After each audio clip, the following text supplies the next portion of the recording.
Ladies and gentlemen, hello, hello, and welcome to a very special episode of Sherm in the Booth.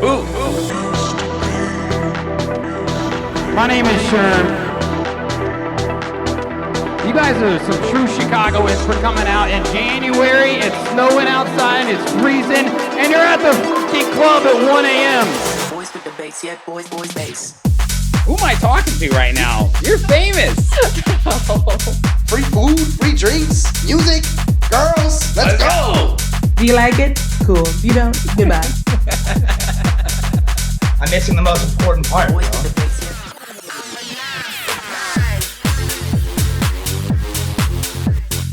yeah. We should throw like a crazy bar mitzvah party. This is crazy. Send me stems. I finished it. What's up, guys? How's everyone doing? Just wait, you know it kicks in like 3 to 5 seconds afterward.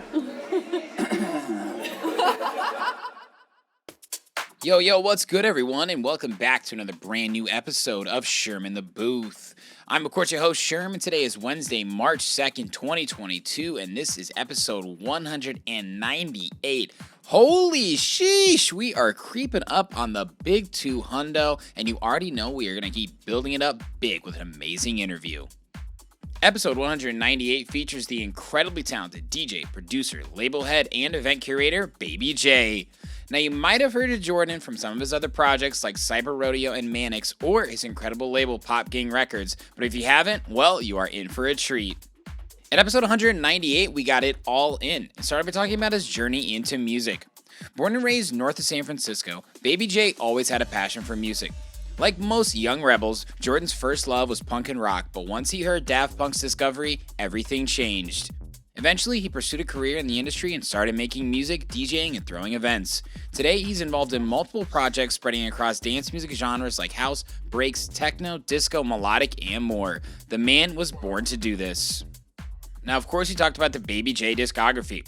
Now, although he just started releasing music in 2021 under this moniker, he's been in the game for over 10 years. We touched on some of his tracks with other groups like Manics while covering his solo releases as well. To say he's insanely creative would still be underplaying it. Just listen to his track Crack That Whip with Cyber Rodeo, another one of his monikers, or Syntax Error with 35mm. I guarantee your jaw will drop. This guy's got true talent. Now, if you guys checked out the Honey Love and Mary Droppins interview, you would have heard us discuss PopGang Records. Now, this is so much more than a label. It's a family that welcomes producers of any genre into their home. Events, merchandise, good music, and community building are all major pillars of what Baby J and the crew are building.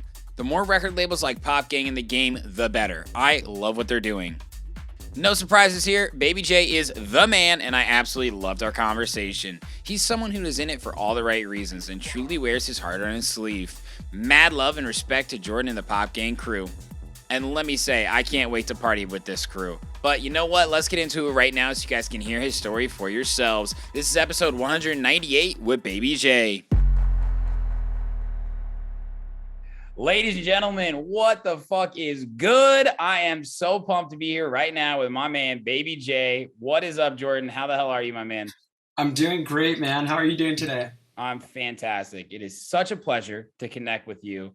You are someone who's come up on the podcast a lot in the past and definitely most recently through Honey Love and Mary Droppins. And man, it is just a pleasure to connect with you, bro. You're an absolute legend if you didn't already know that. Thank you. Appreciate it. Hold on. I'm sorry. Just moving this Zoom notification off my screen. All right. We're good. You're good. Yeah. Sorry about Get that off there. You know what?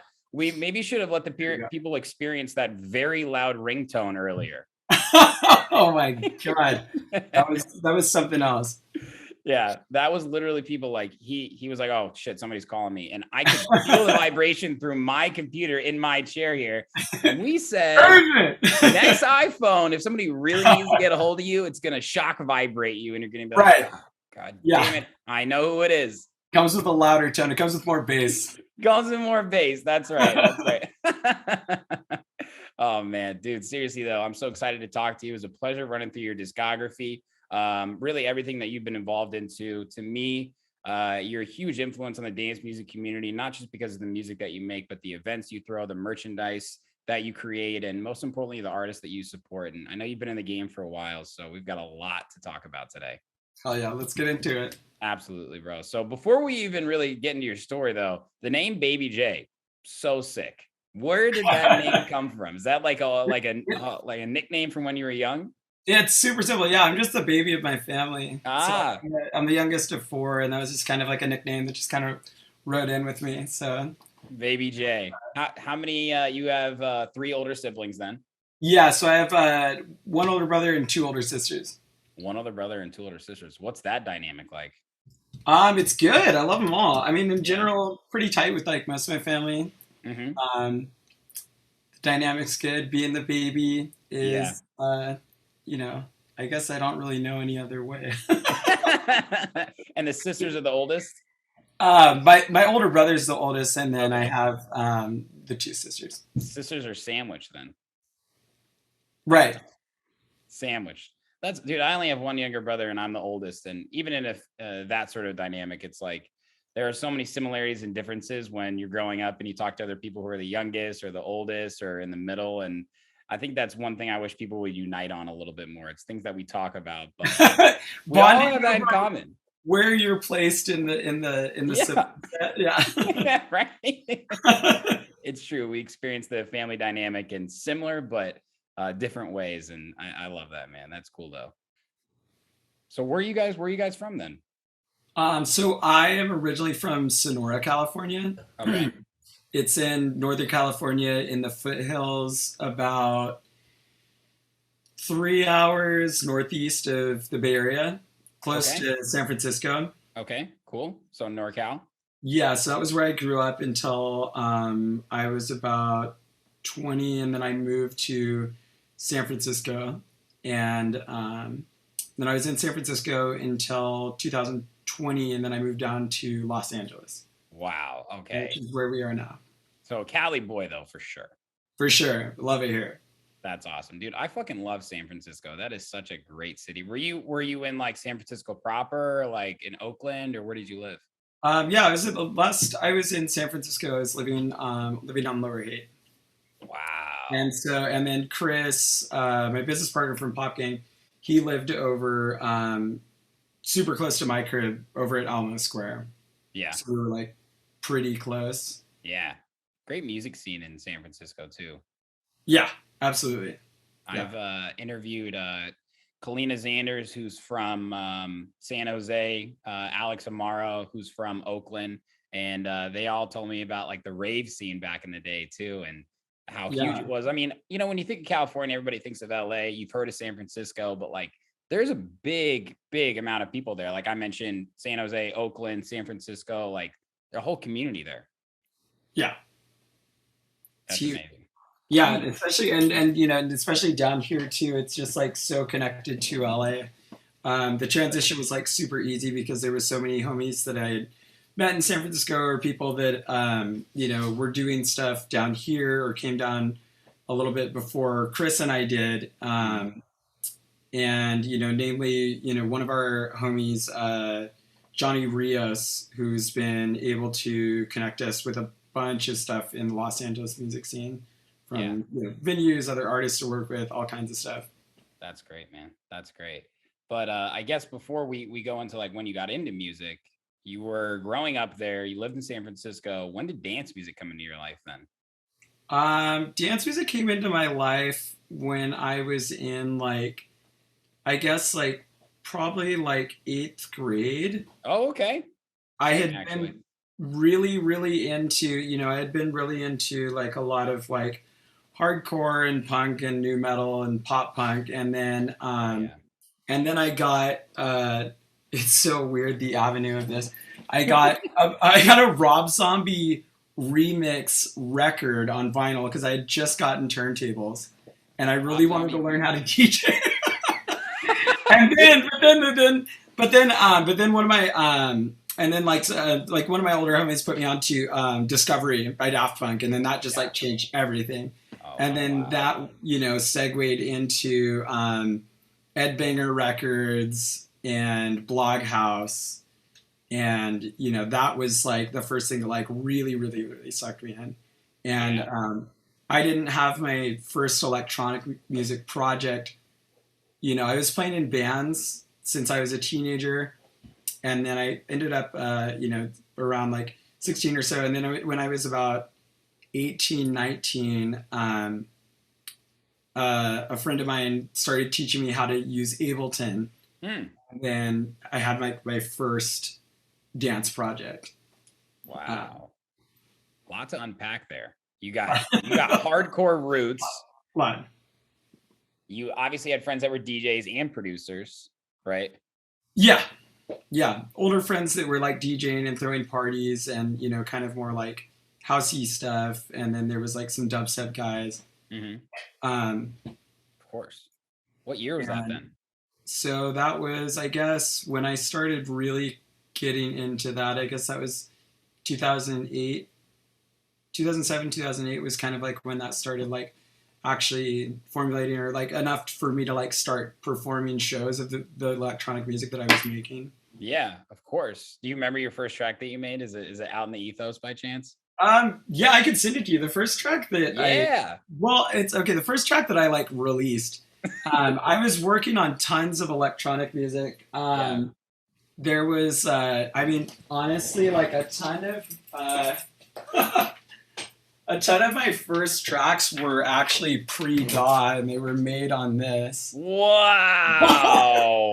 Very, very simple. So the Dr. sample actually has like a pretty good sequencer in it. Yeah. And you can make loop-based tracks, very simple. Pretty much most of these tracks were like 1 to 2 minute, like really simple beats, very experimental. Yeah. Classical samples with like big drums on it. Yeah. Just like whatever I could loop, And that was kind of like the first, those were like the first tracks. But the first track that I actually ended up releasing to SoundCloud was a track called Sweat by a project that I had with my friend Forrest Stanley. We had a duo together called Lerv. And it was very, very, very blog house. We had just learned about sidechain compression. I remember that too. But so we popped out like a little banger, and then various other projects between that and then leading up to Manics in 2010 was when Chris and I started working on that. Yeah, of course. Amazing. Well, it sounds like at first, certainly, I mean, you were hooked just because you could have so much fun with creating sounds.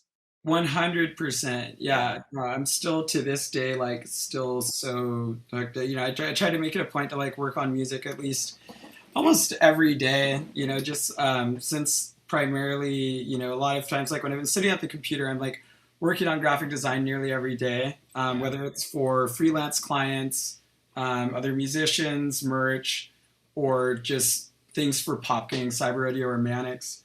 But I always have, Ableton's always open in the background, so I can distract myself. Yeah. And, get back to work. But but yeah, no, absolutely infatuated with it. Can't stop. Me too. And for the most part, I mean, it seems like you're a big collaborator, have had a lot of collaborations, are in duos. I get that thrill and energy from working with people too. And I know that it's interesting. Best. There are people that like, I can only work by myself, but it sounds like you're the opposite.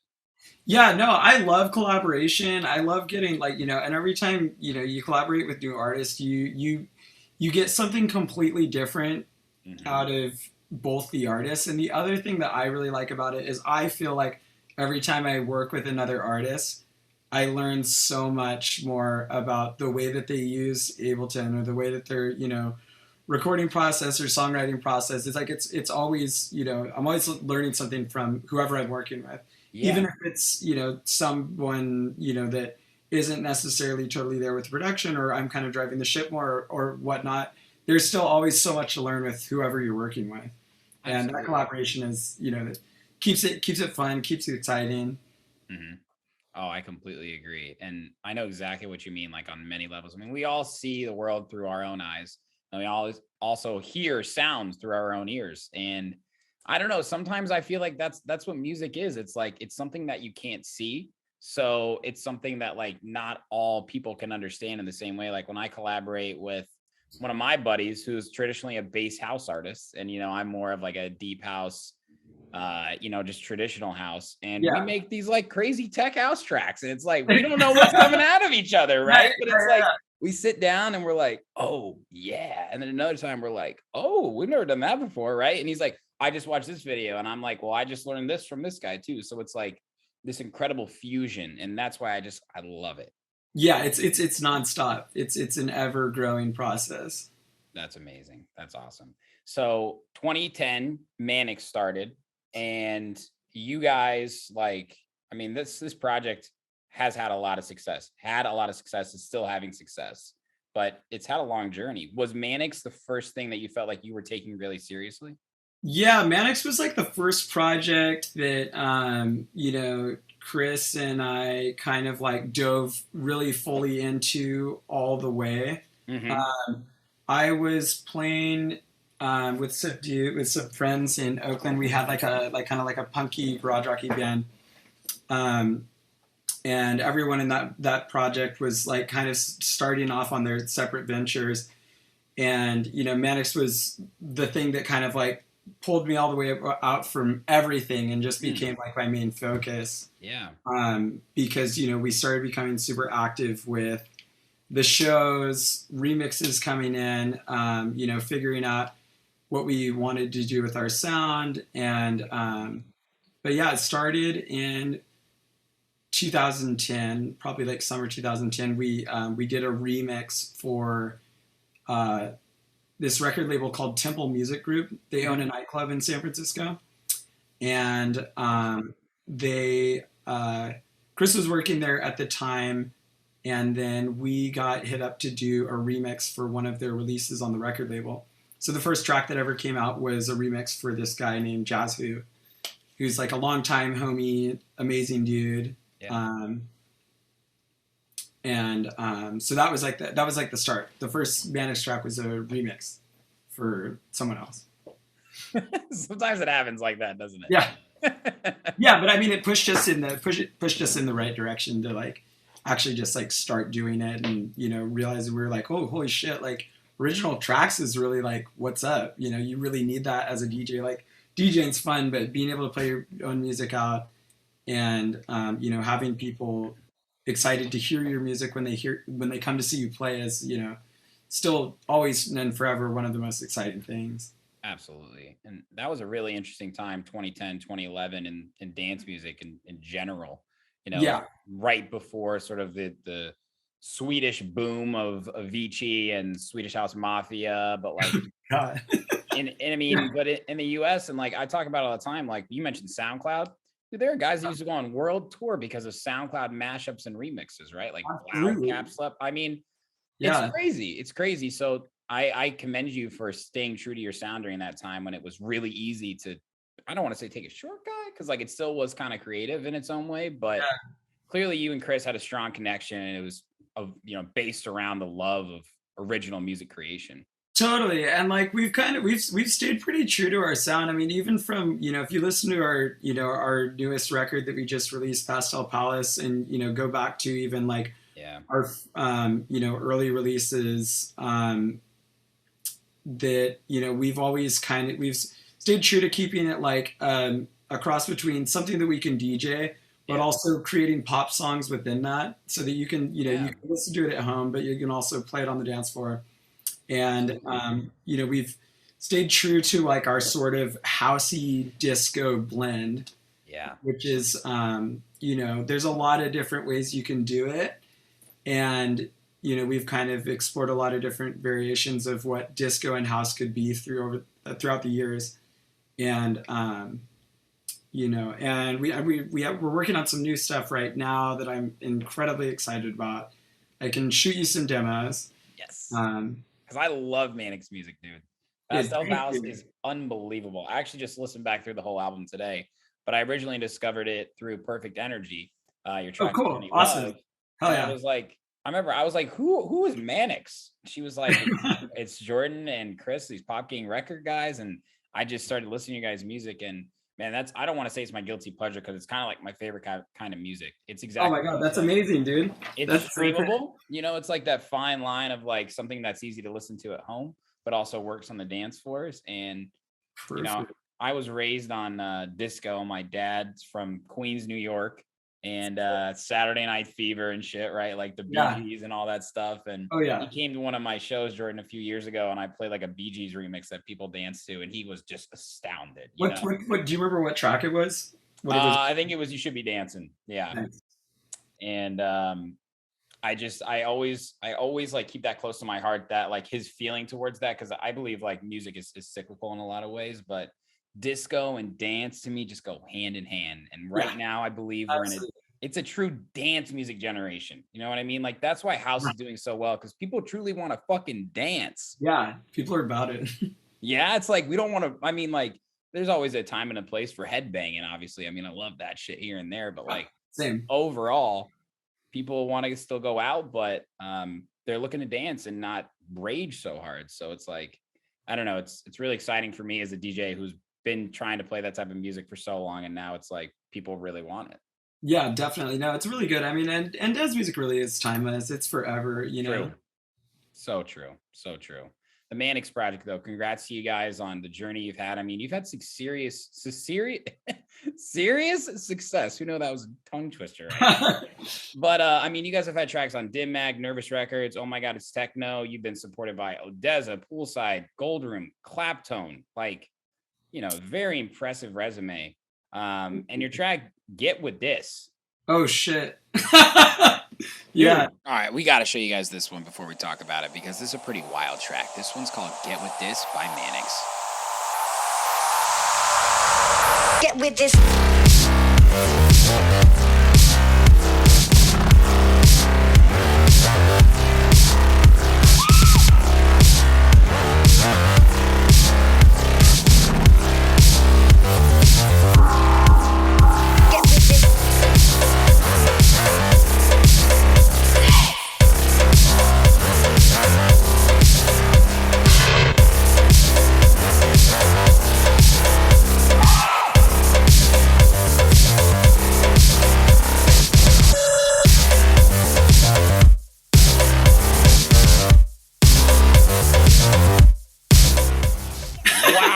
Wow, we're talking like Wolfgang Gardner, Tommy Trash, like 2013, I think it came out.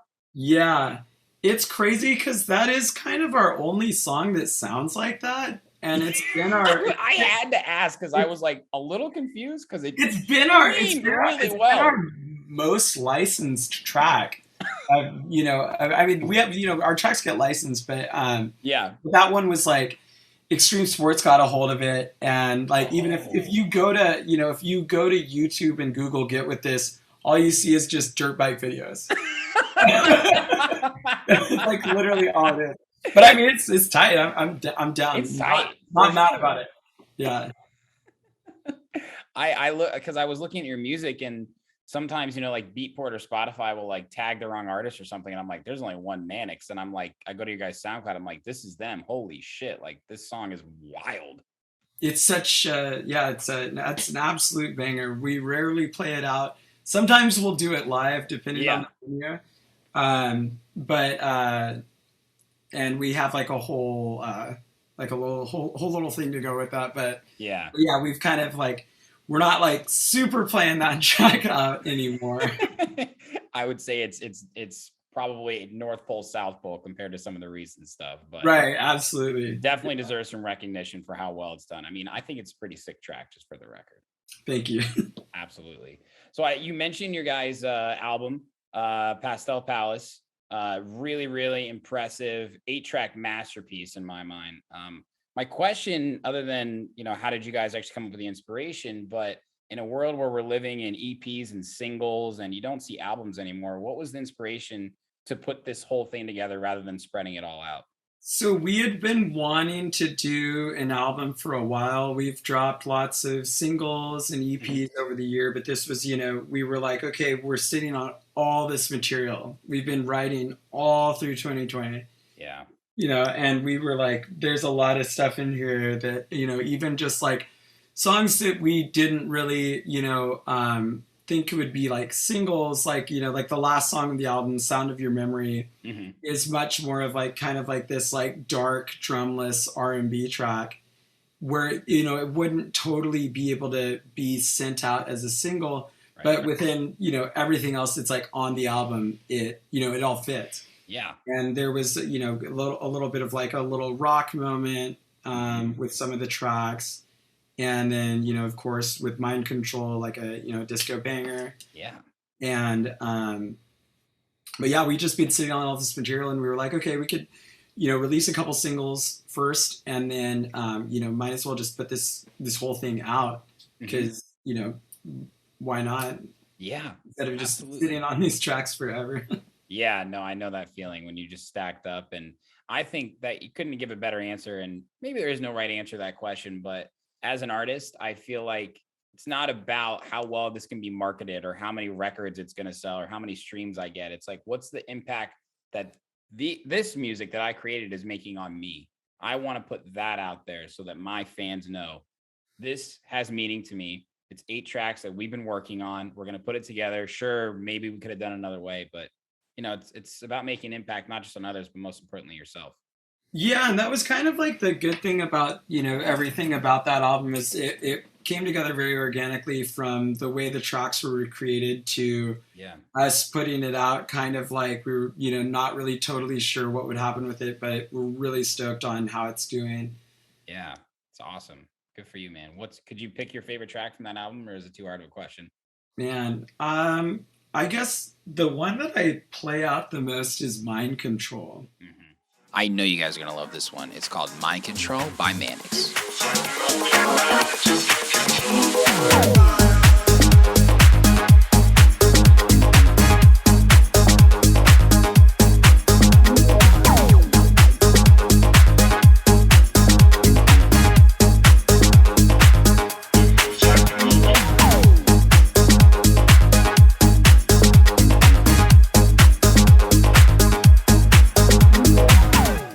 So that's probably the fave. It's like, it's kind of like, I feel like it's perfectly describes our sound in one track.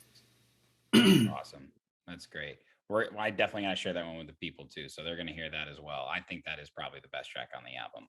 Oh yeah. Thanks, man. It's awesome, man. But I want to get into Baby J. So first track you released was in 2021, right? Or you had some remixes that it came out. Yeah, so I just never released music as Baby J. Pretty much like everything that, I would write, I would just, figure out a way to like turn into a Manics track or, some stuff was just kind of like unfinished projects. And, I had been DJing a lot as Baby J and I was starting to feel like I needed to put some Baby J music out there. Yeah. And yeah, so the first one was 2021, as well as there was actually before that, I had released a track as under the alias Cyber Rodeo. Yeah. I had released a couple. So I had done one in 2019, and then I released another one called Crack That Whip in 2021. Sick. Well, let's see if you guys react like I did. This one's called Crack That Whip by Baby J with Cyber Rodeo.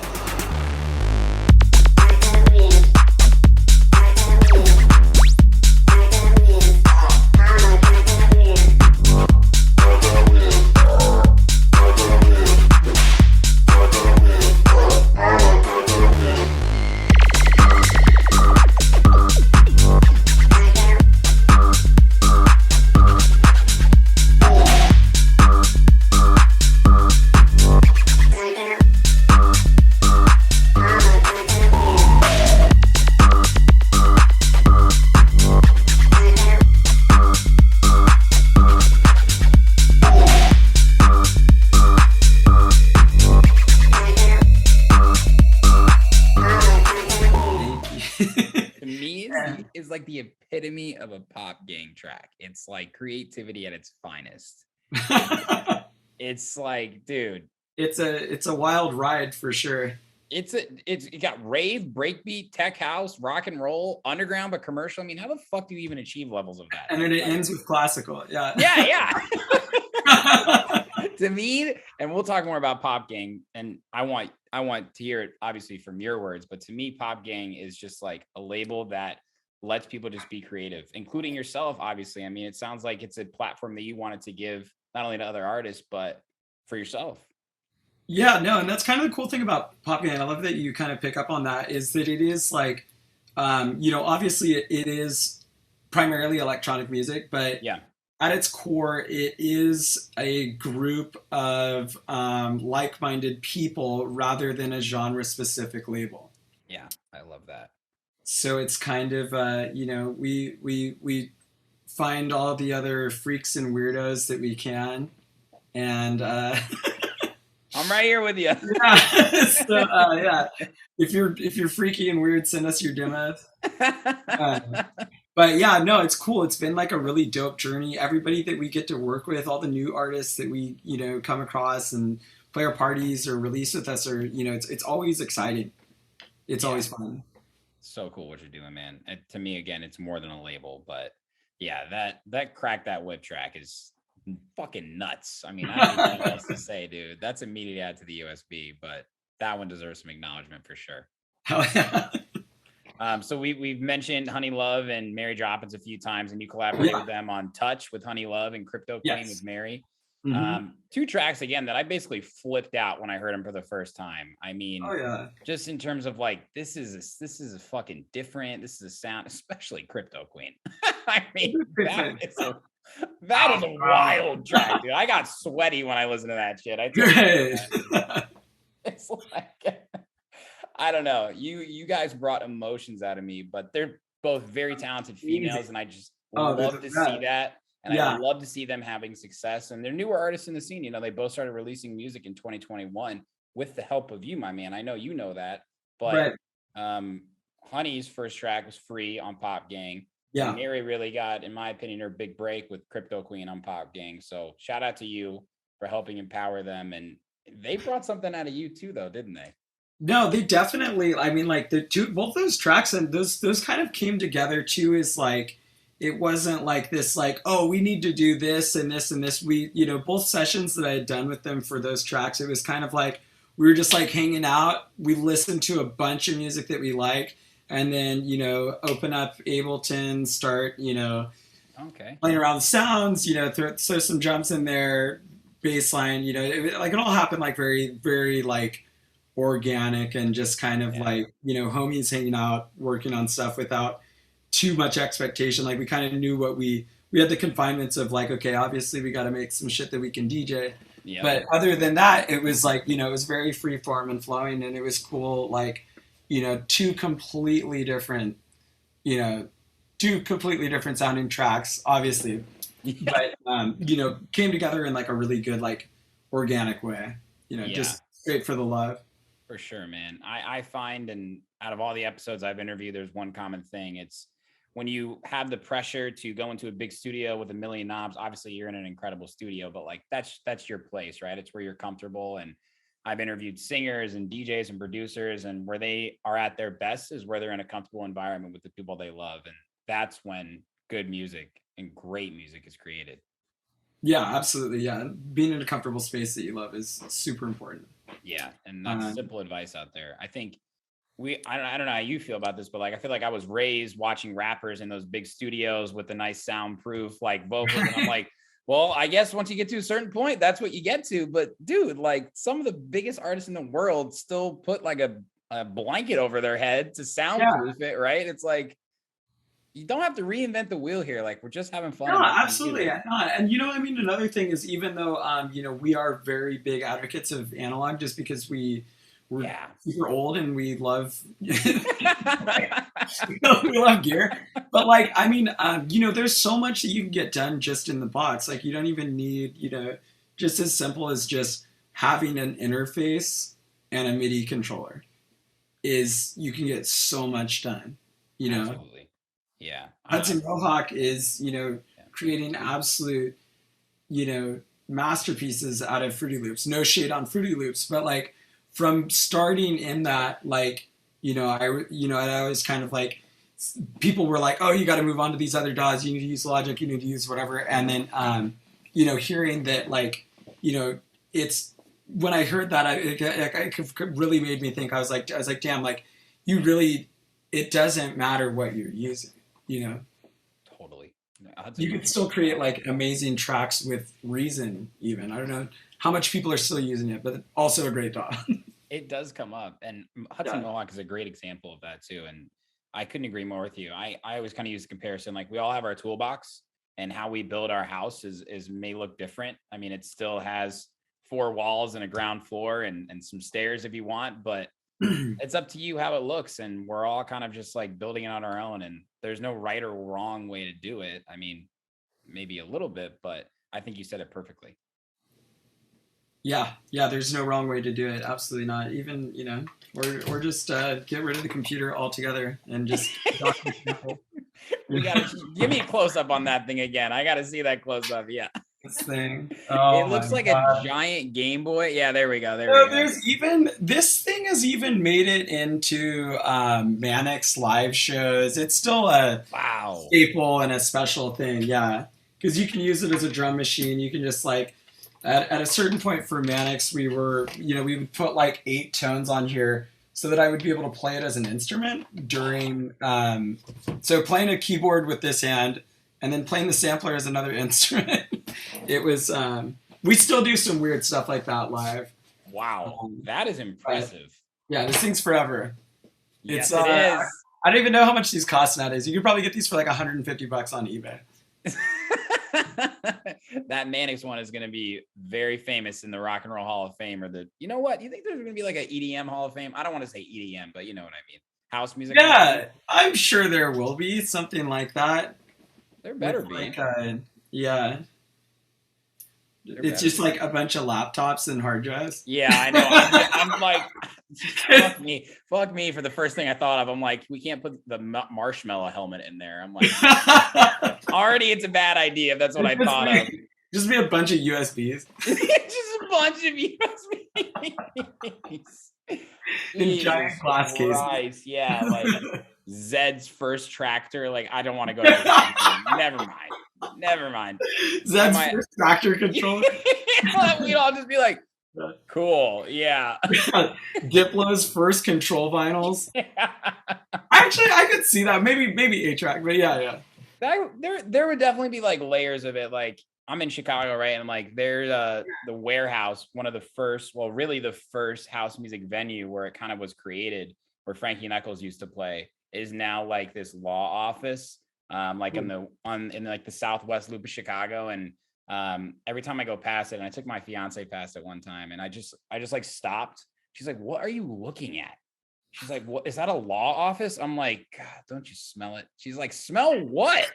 I'm like, "House music." History. Yeah, history. Yeah. Oh, so man. It's like I don't know. I kind of get like a little wacky over shit like that when I feel like you can really get a tangible feel on history of music, and it's special. Yeah, it's special. Thank you. Yeah, I'm gonna tell Maya that too. She was like, hey, I'm glad. And then I like went all on my high horse. I'm like, people don't know about this place in our generation. You said you're old. I'm fucking old, dude, talking about that.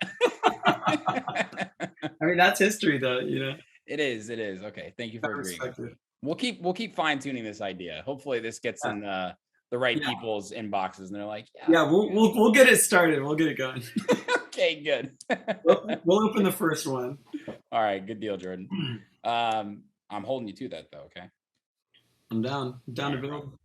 So next track I want to talk about, and you said this earlier, that you guys, with collaborations in particular, you guys bring something out of each other's syntax error with 35 millimeter. Yes. All right, get ready for this one. It's called Syntax Error by Baby J with 35 millimeter.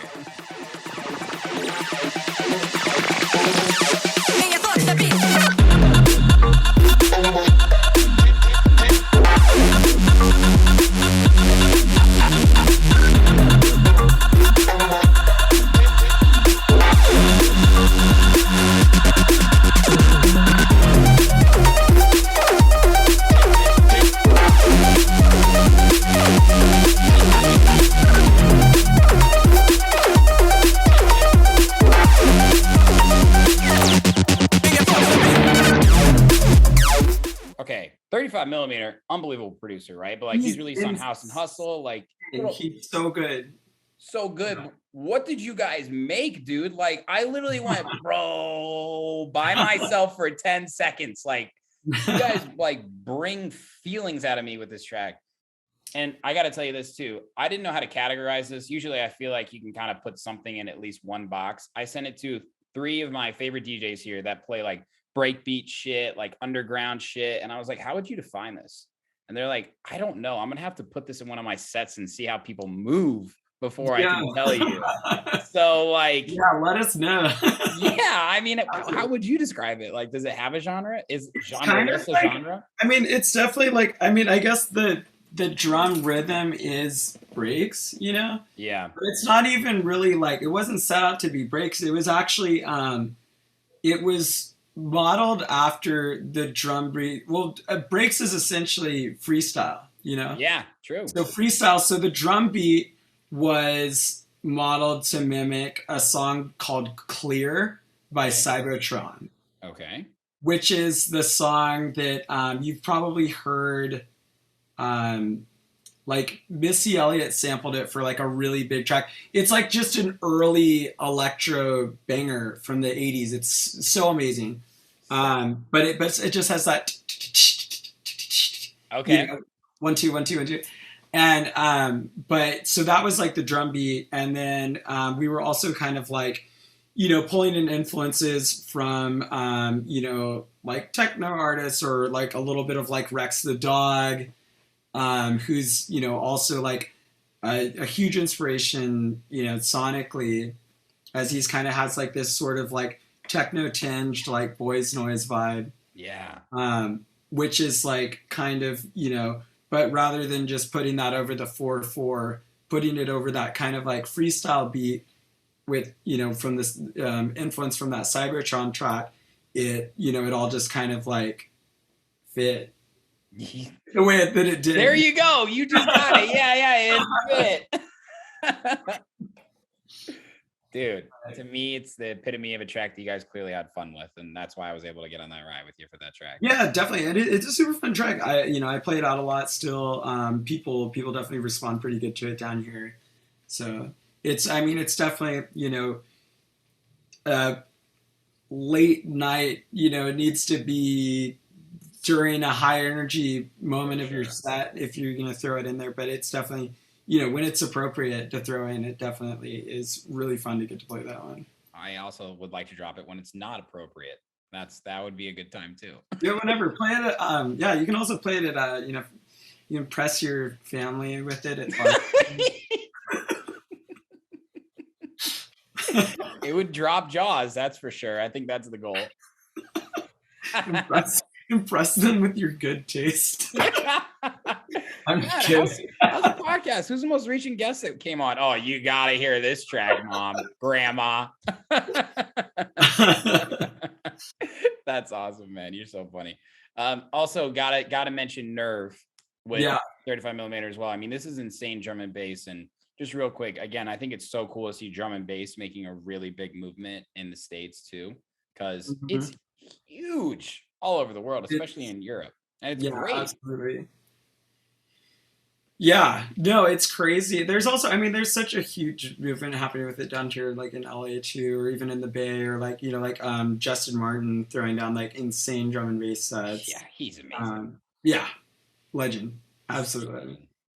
Yeah, that's good. We've got a guy here. His name's CLB.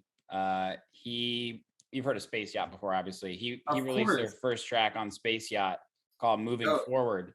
And when he's like, you know, my boy from Chicago, right? And I'm just like, damn, it's so cool to see like a big West Coast brand like that, especially SoCal, like Space Yacht being like, yo, fuck it. Our first track on this label is going to be a drum and bass track from this kid from Chicago and this dude from the UK. And that's it. That's all. And that's I just like got fired up over like the whole idea of it. And it's just cool because drum and bass is very underrated, and the technical skills that it takes, you know, to create. Because it's like, I mean, you can't phrase match this shit, you know. It's not like 4 on the floor. Do you find it difficult to produce? Is that the right word to put it?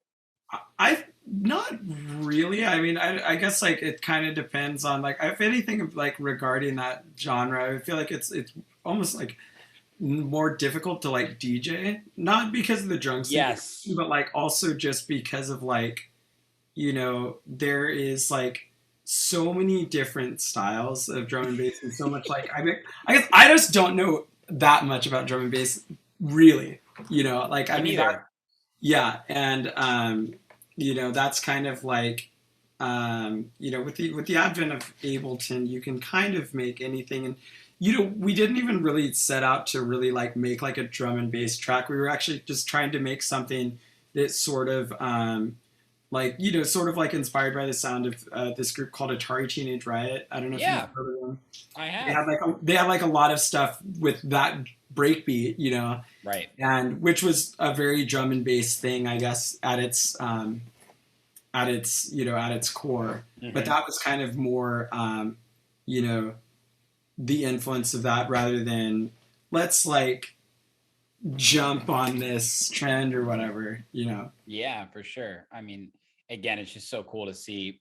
I mean, all these tracks that we've talked about, man, like really different styles of music, and it all goes back to PopGang, of course, but it's inspiring for me as like someone who's trying to constantly get better production. And I feel like the way that I've done that is by actually through this podcast and listening to everybody's discography, you know. You gotta send me some tracks, send me some demos, please. I will. Yeah. And it's just like, I find inspiration in the weirdest places, you know, like you'd think like 3 years ago, I'd be like, all right, I want to make like a house track. I'm going to go listen to MK and Sonny Fodera or Diplo or something. Right. Yeah. And then I just find myself mimicking. Right. And then not really becoming creative. And then I hear like a deep progressive track and somehow that inspires me to make something on the opposite spectrum, but pulling certain elements from that. And it's weird how inspiration works like that. You know, you can't go looking for it. It kind of has to come to you.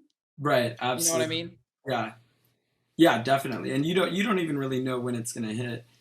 And like, no, you don't. Definitely, like, you know, that's why it's if you're at home, you should always have Ableton open. I mean, there's even so much, like literally, like my phone is full of voice memos of like really, really, really bad beatboxing, trying to remember like I'm like, fuck, I have this great idea. I could only just kind of hum what the bass line needs to be and then, you know, horribly beatbox what I want the drums to sound like, but or you know, or lyrics. I mean, that's like a lot of like Manic songs are made just like out like walking around and like singing and like, you know, like a melody just like pops into your head. And, yeah. You know, I wish I had something better on my phone that I could kind of create music with, but voice memo is like where so much shit starts. Dude, you're not the first person who said that. And it's funny, like one of my friends who's a great producer, he's like, you should listen to my voice memos because the melodies that I'm singing in there, I sound terrible, but it's weird. It's weird how ideas just like go like this, like in one ear and out the other. And in that moment, it's almost like, have you ever woken up from a dream and you're like, wow, I have the greatest idea. And then you go back to sleep and you're like, what the fuck? Oh my God. I remember. Right. And then way later in the day, something will sort of trigger a memory from that dream. Yeah. Yeah, that is really weird. But yeah, that's why you just got to write everything down if you can, or voice memo it. Yeah, true. But you've been doing this for a long time. I mean, you've obviously found your stride clearly. I mean, being able to make so many different types of music. And what would be like your advice to producers that are either getting into it or maybe at a point like me? I mean, is there a strategy that you take when it comes to finding creativity? I guess it's kind of, I guess the best advice that I wish I could have, like, you know, given myself early on, like as a younger musician, would have been to just release stuff more, whether it's, you know, in an informal way or not, just getting stuff out there ASAP, whether it's going to like a Bandcamp or a SoundCloud, not sitting on stuff for too long. Because if you sit on your stuff for too long trying to create a masterpiece, you're almost like stunting your growth as an artist, where a big part of growing as an artist is getting feedback, seeing how people respond to it. That will change the shape of like where you're like realizing where you want to be as an artist or where you want your music to go. Yeah. What you want to make, but just building up the courage to just like, even if it doesn't feel completely done, if it's playable, just like cast it out into the world. I mean, most of like the tracks on the Manics album, like those songs were like, I mean, you know, we love them, but also there was so much of those where we were just like, are these even finished? Like, are these even songs? Like, is this even good? Like, what are we gonna do with this? And I kind of feel like sometimes that's like a thing that happens with like a lot of tracks, whether it's Baby J tracks or Manics, is like if I sit on it for too long, you just start to hate it. So it's better just like once it's playable, just like smash it out there, like just put it out, see how people respond. That's like, I think that's like the best advice, and I think that I'm still need to take that advice too. I'm sitting on. I wish I could show you this. This is so ridiculous. This is literally all the tracks that I'm working on right now. This is collabs. This is different versions. What? This is remixes, bootlegs. These are things that have been exported, but these are just WAV files of tracks that I've been working on. It's a lot. I need to put all of this out. It keeps going. Yeah. There's a pop album in here that I worked on with this other producer from PopGang. His name's Alton Allen, and we're still figuring out what we're going to do with that. It was me and him and Chris made this like indie pop Tame Impala chillwave album together. So it'll probably come out as a Manics and Alton Allen collab when it does. But there's this basically just don't sit on stuff forever, or then you'll end up like me with a giant Dropbox folder of tracks that no one's ever heard. Ladies and gentlemen, he's giving advice and giving advice to himself. That's what we do here on Sherman the Boot, Jordan. Yeah, that is great advice too. I think especially in the beginning too, before you haven't released music, or if you've like released a few songs, I mean, it's a little scary, right? Like you're putting yourself out in the world in a way that most people don't. And yeah, it's weird, but you got to put it out there because you already had the confidence to give this a shot and pursue it, get feedback from people, positive, negative, take it as you may, and just keep going. That's all you can do. Yeah, just got to get people to hear it. Yeah, so true. What's your opinion then? Because I feel like a lot of things that I talk about on the podcast, especially people think I need to be on this label to get this show, or, do this remix from this artist if I want to get known. But fact of the matter is most people who do find success kind of build it on their own. That's true. Chris just walked in. What's up, Chris? Oh, sorry, my bad. Oh, okay. I didn't know. Did he say that's true? No. Wait, sorry. Oh, no. Chris just walked in. He realized that we were doing the interview right now. Oh, I thought he heard what I said. And he was like, that's true. I'm like, yeah, thank you. What's that? All right. So, sorry, I just had to hand something to Chris. You're fine. So let's back that one up really quick, that question. Yeah. So I just feel like, when you put yourself out there as an artist, especially as someone who's just releasing music, it's a little nerve-wracking, right? Because now everyone's going to have an opinion on you. It's like putting yourself out in any regard to the world, but you do just got to do it, take that step, and continue to put yourself out there. But what I was saying is, I used to think you got to be on this label to get this show or do this remix for this artist to get known. But if you build it on your own, then I mean, you're going to love it more, in my opinion, because it's so much more fulfilling, right? Yeah. Early on, it does feel like that. And it's good to have that, though, because I think it's good to have a goal to work towards. Yeah. And kind of like position yourself towards the things that you're, ultimately trying to achieve as an artist. So I think that's definitely good. But I think it's also like, it's really, really important to just be able to, kind of like in the SoundCloud and Bandcamp world where it's like, there's a lot of stuff where, these bigger labels will discover it just from, people who've barely just started releasing music, or they might have like one epic track, and get discovered through that. So it's totally important to just cast it out there. Yeah, absolutely. And I don't mean to say that big labels aren't a very important part of the scene, because it is something to shoot towards, and they certainly. Yeah, no, they absolutely are. Yeah, they and there are a lot of great labels out there that are big, so it's like, but I don't think that they're a necessary part to grow and put yourself out there and really find your true fans, like some people think. Right. No, it's definitely not. Yeah, no. And there's always like, and the other thing is, with the way that it is nowadays, the way record labels and contracts and singles work, a lot of people will release on like 10 different labels in 1 year. From big artists to small artists. So there's not really like that thing where it's, in the 70s where it's like, all right, we're getting signed to Warner. We're going to release all 4 albums with them.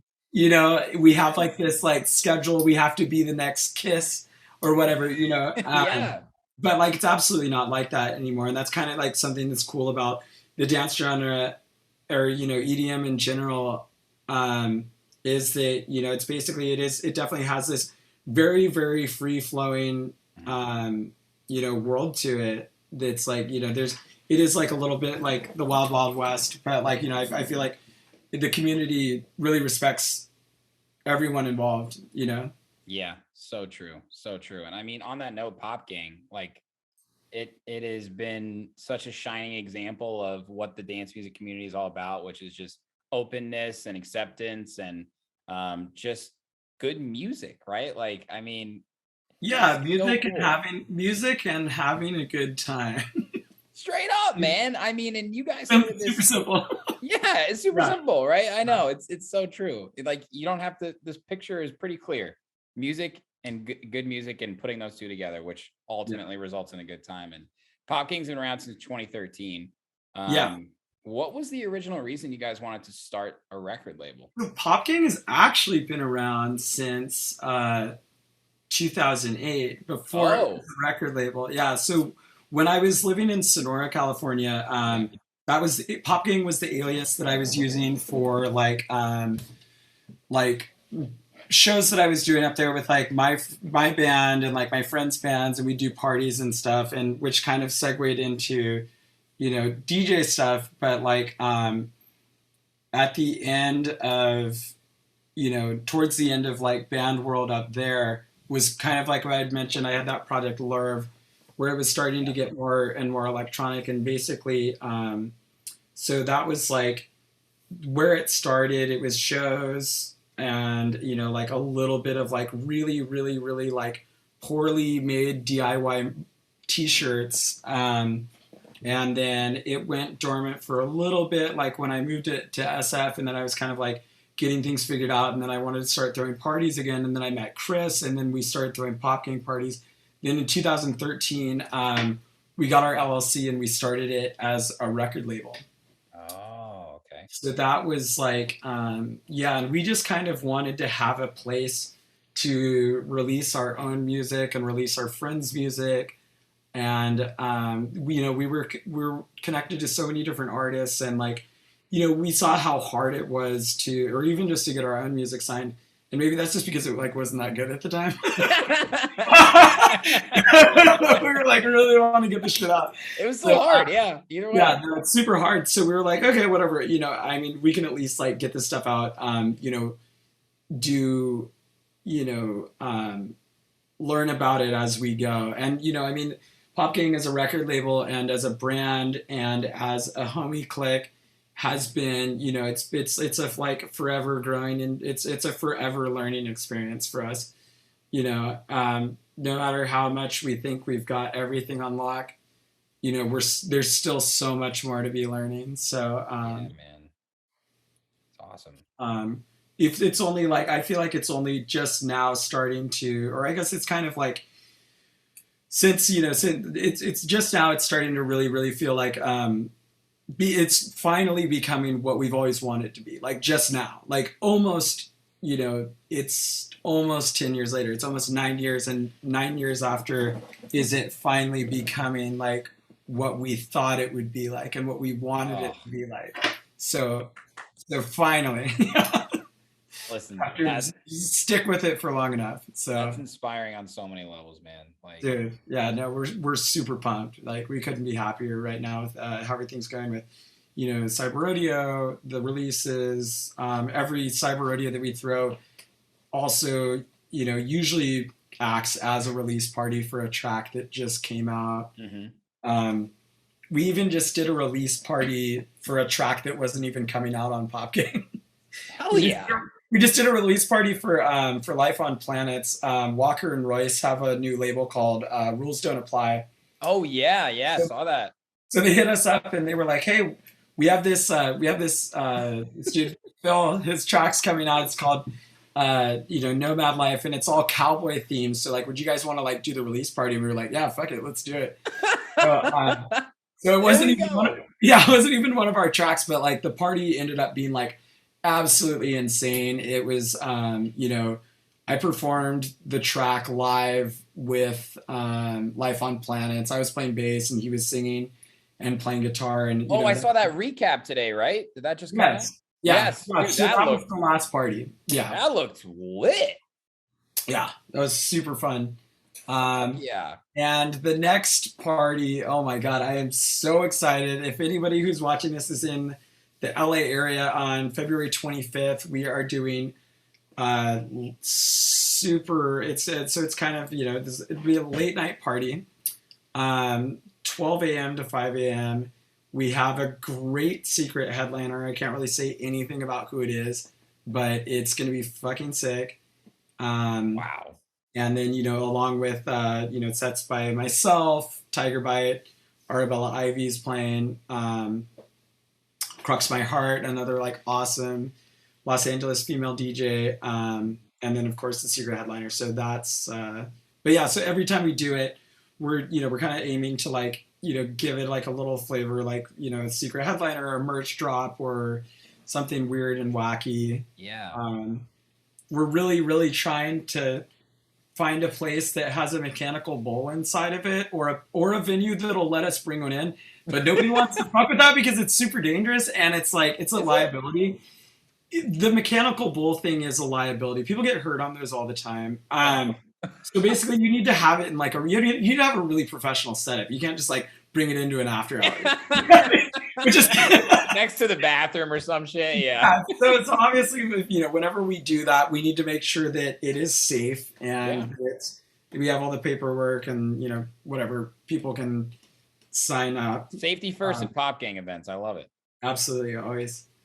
But yeah, that's what we have coming up for that one. And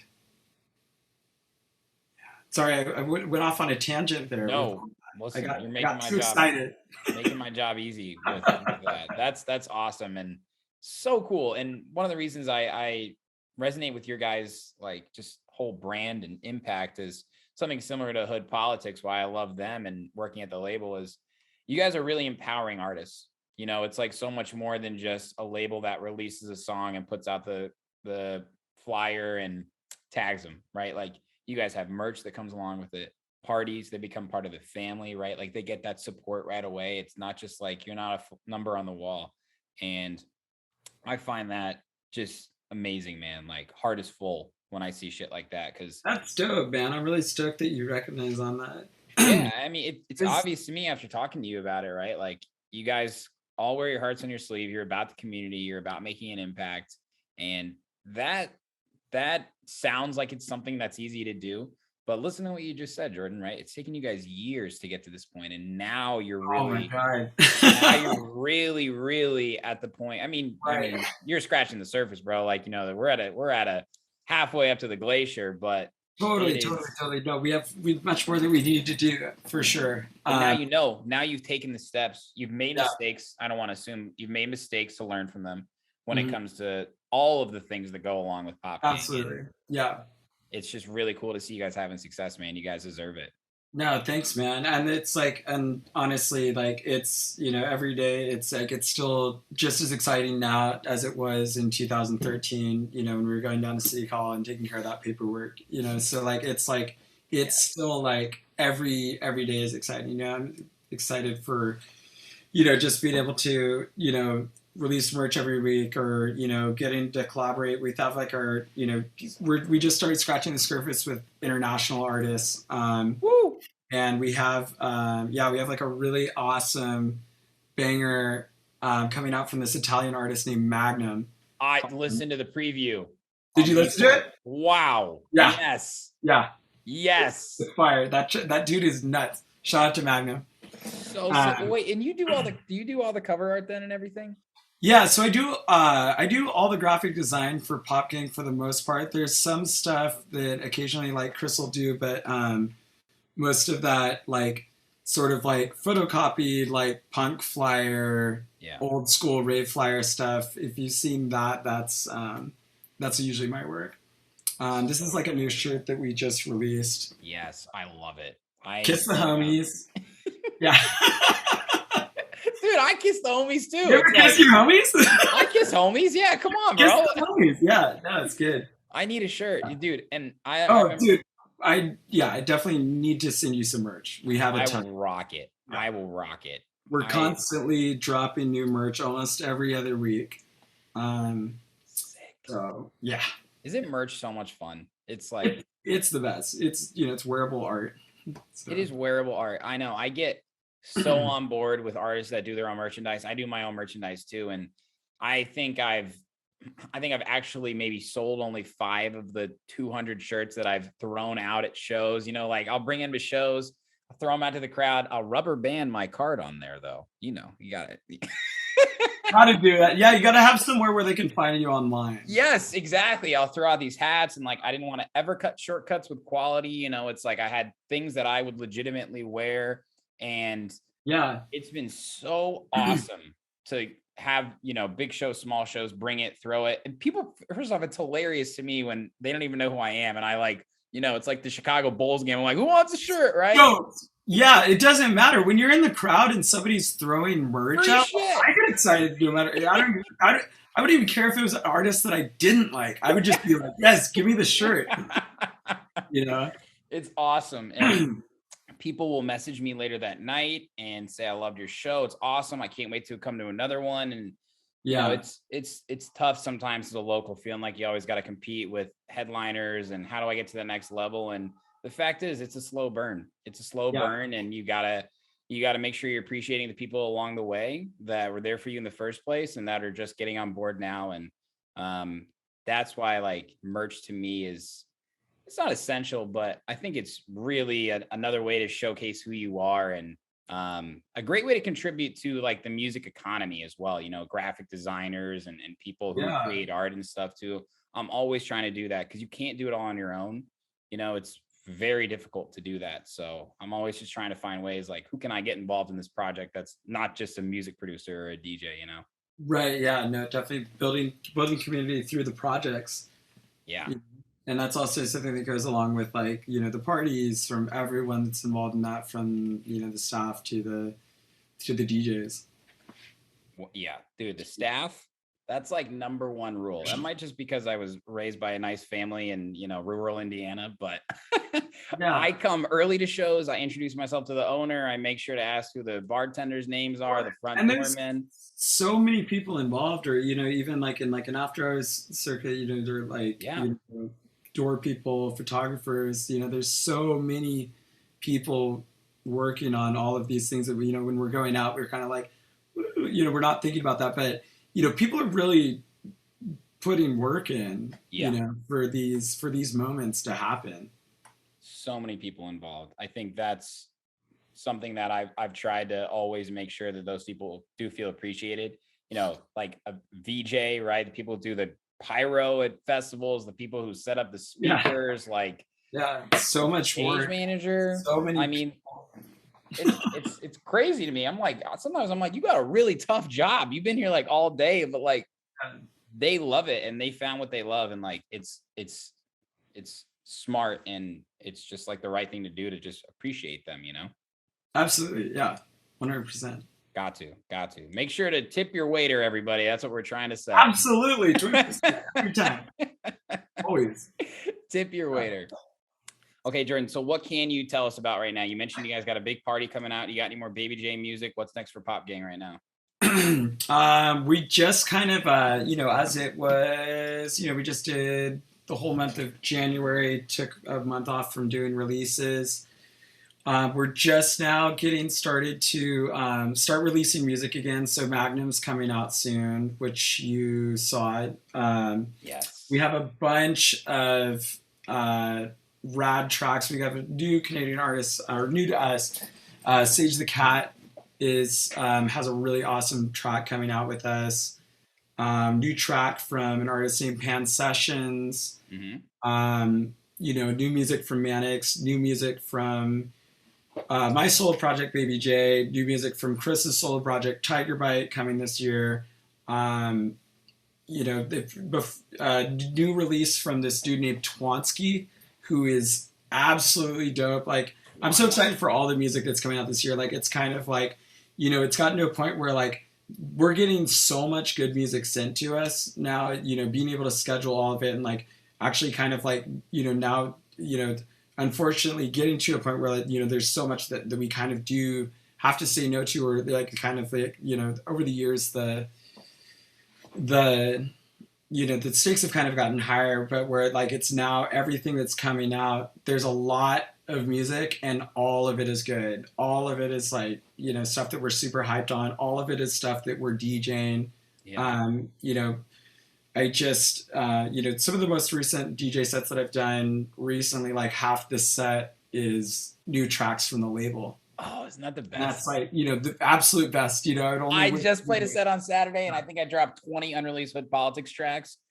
And I'm like, dude, this is just too cool. Nobody has this shit, and that's my favorite part too. So I know exactly. No, you guys are killing it. Yeah, I would love to hear some of those. If you have like a, I got you. Hey, add me to your in flight or whatever. You got it, bro. I'll send you some good shit. Oh yeah. But yeah, so that's track, tons of music always. Doing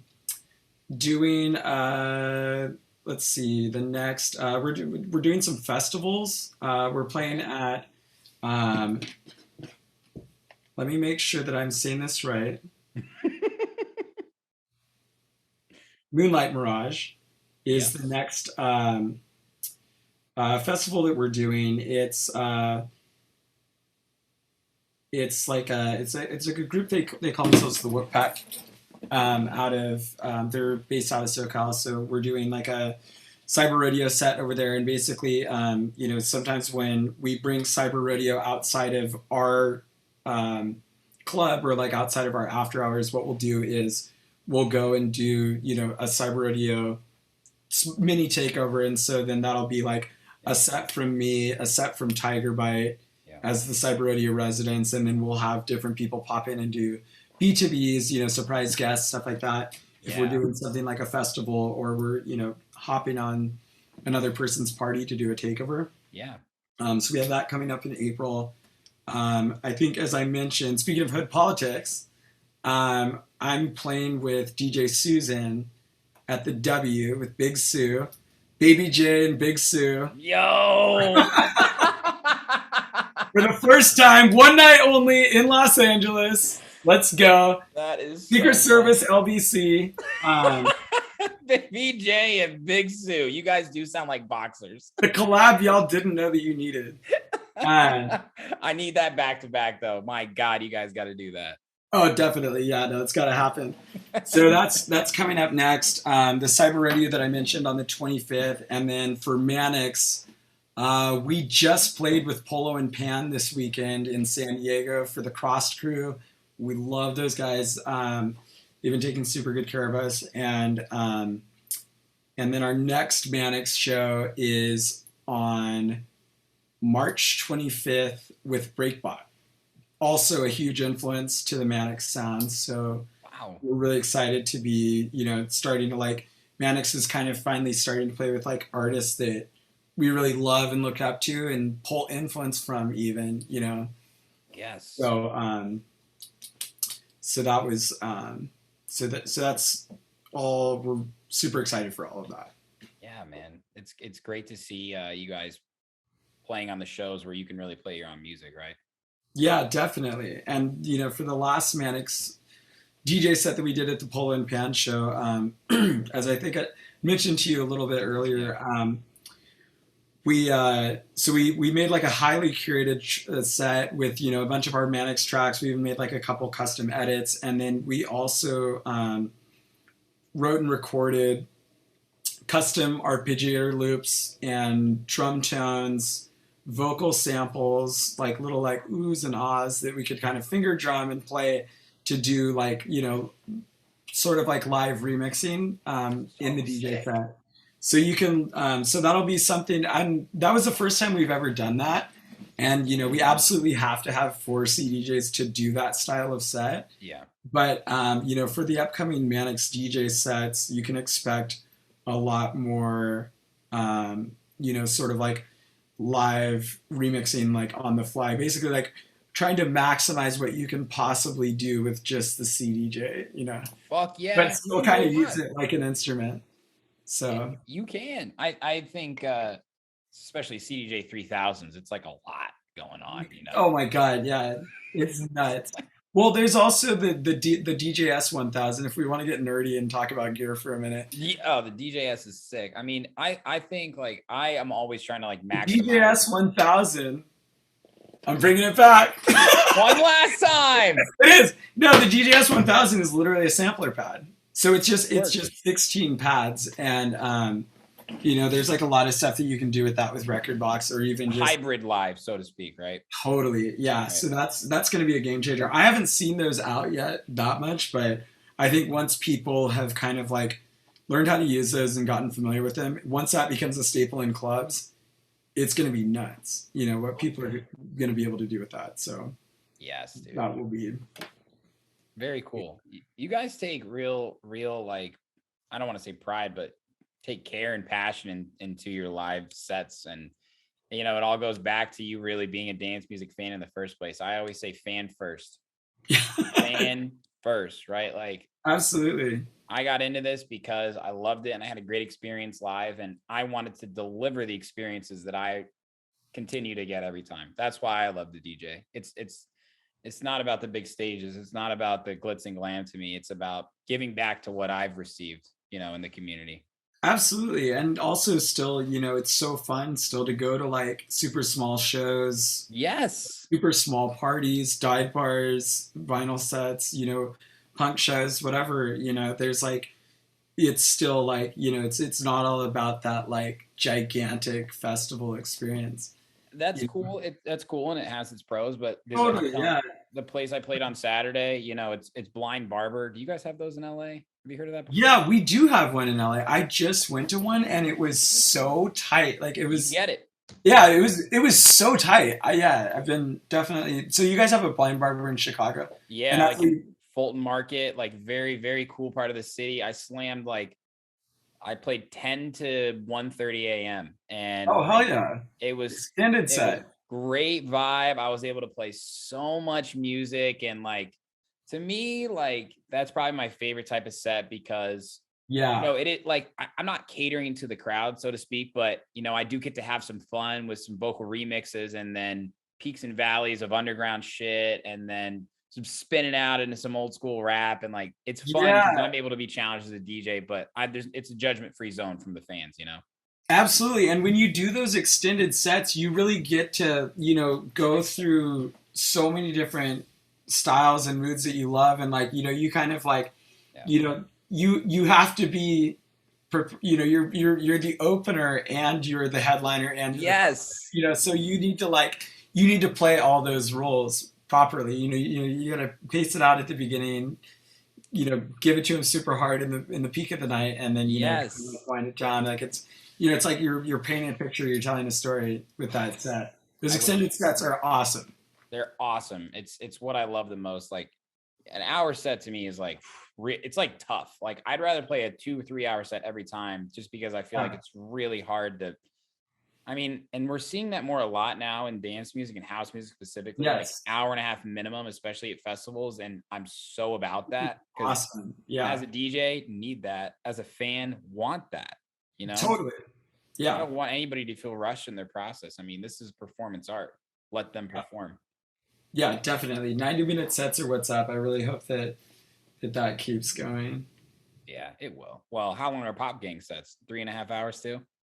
It depends. It's always different. I mean, for like at a cyber rodeo or like at our parties or. I guess like it depends, right? I mean, do you guys play like do you guys play an hour and a half, basically whatever artist name that you're under that night, or is it? Yeah, so I guess like when we do, I guess like on that festival that we have coming up, we're doing like a 2-hour set.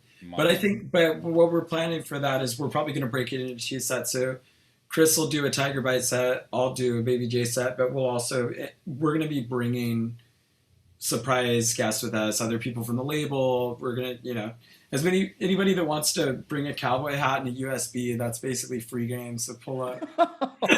Shit, that's the invite I'm looking for. Yeah. I mean, the last party that we did, the one with Life on Planets, like I only got to DJ for 30 minutes at that party. I didn't even get a whole set because there was so many DJs. There was like, we got this girl, DJ Minimize came through. Vanessa ended up playing a DJ set. I saw, my homie Mike Ill hopped on for a minute. There was, so many people, so many DJs there. It was just kind of like it became this like kind of like unspoken communication that we all had on the stage where we were just like, okay, whoever's next, we'll just kind of feel it out. And then, once that person's there, we can, vibe out like what's going to happen with the rest of the night. Yeah. And it became this whole, like really, really, really unexpected, like 12-person B2B. And then by the time I was like supposed to be DJing, I was like, damn, we're about to close down in here.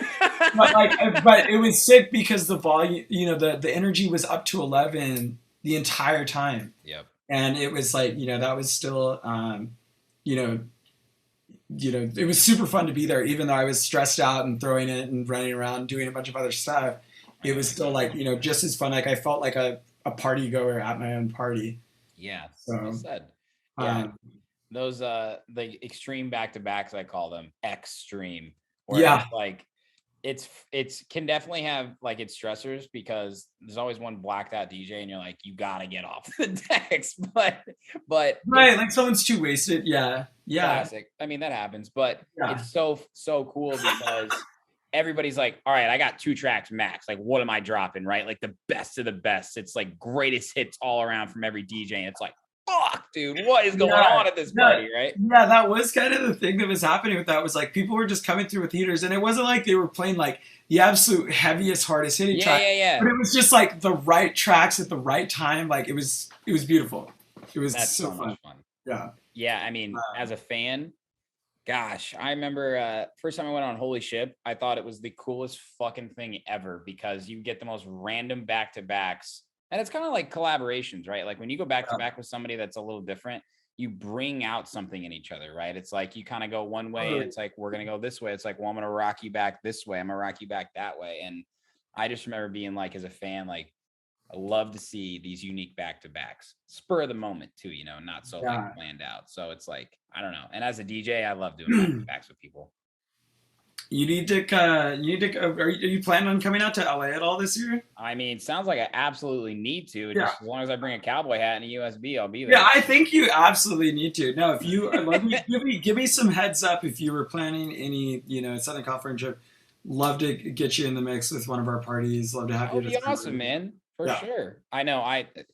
The friendship base that I've built in Southern California through the podcast is like, oh my gosh. I just have these dreams about being at a party where I like have had everybody on the podcast before. And I'm like, who do I talk to? Who do I talk to here? Because I want to talk to everybody. And that's just like, that's why I do it, Jordan. Like, again, I just love talking to people about their passions and house music, right? And it's like, it's fun as hell.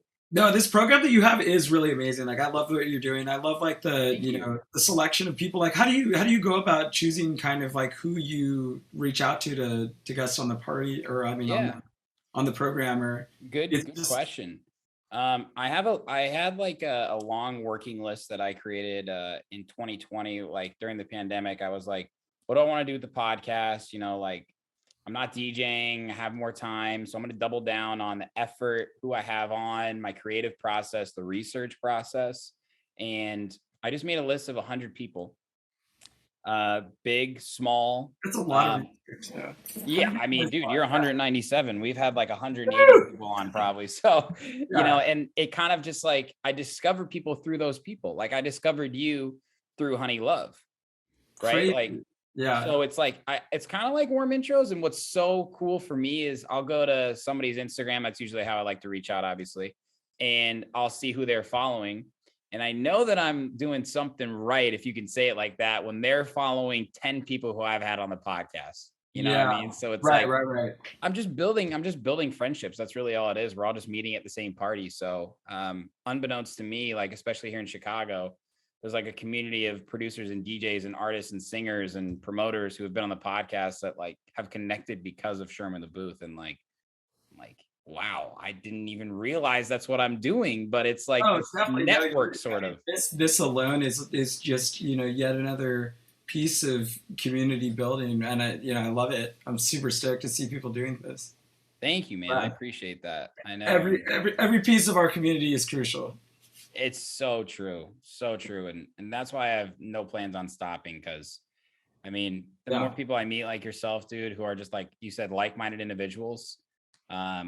That's what it's all about, man. That's what it's all about. Us like going into this side by side, hand in hand, throwing parties together, DJing together, producing together. And I've seen that so much more since the pandemic, is a real collaboration effort amongst people of all kinds in all different types of music, all different walks of life. Like there's no rules anymore, and that's official. So it's it's a fun time to be in our industry right now. At our level too, you know, it's like we still have such an impact to make, and we're not even close to where we want to be. Totally. No, there's so much more. so much more work to do. Yeah, so much more. But it's exciting.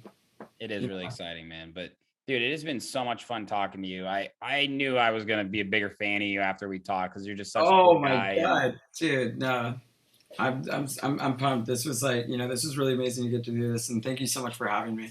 Yeah, absolutely. Mad love to you and Chris for PopGang. I can't wait to hear more Baby J music, and I'm definitely going to be making my way out to LA. If you're ever in Chicago, you got to let me know. Great tour guide, great host. Humble myself on Midwest hospitality, so you let me know. All right. No, man, I'm ready. Yeah, no, I need to come out there and check it out. I've never been to Chicago, so we could definitely do an event, man. You know, I throw a lot of events here. I would love to do a Cyber Rodeo. That would be dope. If you're trying to do a Cyber Rodeo in Chicago, I'm there. We could do Cyber Rodeo Hood Politics, man. Let's go. Let's do it. All right. I'm ready. I'll get to it. Let me know. Look at that. I'm gonna be bugging you in the DMs about that. Good, man, because I'm gonna be bugging you in the DMs too. I'm a professional guy about that. I like to follow up. Let's do it. Yeah, no, that would be truly amazing. I mean, that would be so full circle and so sick. Fuck yes. Let's make it happen. Let's manifest it. Let's hold each other accountable. Okay, deal? We're doing it. All right. Fuck yes. You heard us, people. Let's let them hold us accountable too. For those that have made it all the way through, thank you for listening. This has been Sherman the Booth with Baby J. Much love. Thank you so much for coming on, man. I really appreciate it. Thanks so much for having me. Great chatting with you. Look at us going all plur. Dancers! Kiss the homies! Kiss the homies! Have a good night, brother. You the man. Right. Man, do I love Sherman the Booth. Oh, hey, I think you do too. Hope you enjoyed that piece of content. If you're looking for more, make sure to go to my YouTube channel and hit that subscribe button and turn on all notifications so you don't miss any upcoming Sherman the Booth interviews, live sets, new music, exclusive artist interviews, Sherm's Word, sub-pack reviews, and more. This is your one-stop shop for everything entertainment. Cheers.